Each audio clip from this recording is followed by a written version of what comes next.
Good day everyone! Gusto ko lang po mag-share sa inyo. Maikli lamang po ito, kaya sana huwag niyo po i-skip. Yan. Gusto ko mag-share sa inyo ng 3 circle. Yan, 3 circle. Per circle, yan. Gusto ko po ikwento sa inyo ang per circle. Ito yung pasimula. Ito yung tinatawag sa Bible na simula. Ano, nung likhain ng Diyos si Eva at Adan.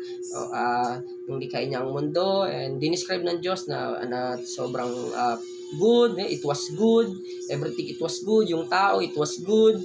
No, perfect, ideal. Kung ikumpara natin sa panahon ngayon, walang sakit, walang kaguluhan, walang pagtatalo, walang kakulangan, no, walang nanggigerang bansa, walang nanglolokong tao, walang nang-aapi, walang sakit, walang nakakahawang viruses, at kung ano-ano pang uri ng disease. Walang ganon nilikha ng Diyos nung pasimula ang mundo. So makikita natin doon ang tao hindi mapagawa ng mali, wala pang malis, wala pang nangyayari diyang kumbaga yung plano, yung puso ng tao na gustong gumawa ng mali, wala pang ganon.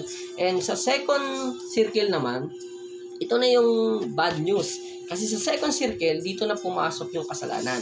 No, yung nagkaroon ng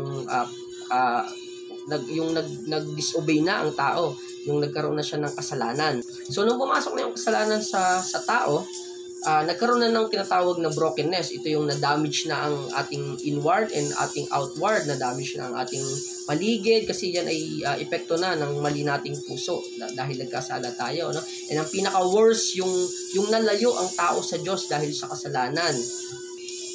And nung nagkasala na ng tao, mapaggawa na siya ng mali. Nanglalamang na siya, selfish na siya, mahilig na siyang manakop, sakim na siya, mapaggawa na ng mali, kaya nauso ang patayan, panloloko, at kung ano-ano pang uri ng kasalanan na ginagawa natin sa mundo.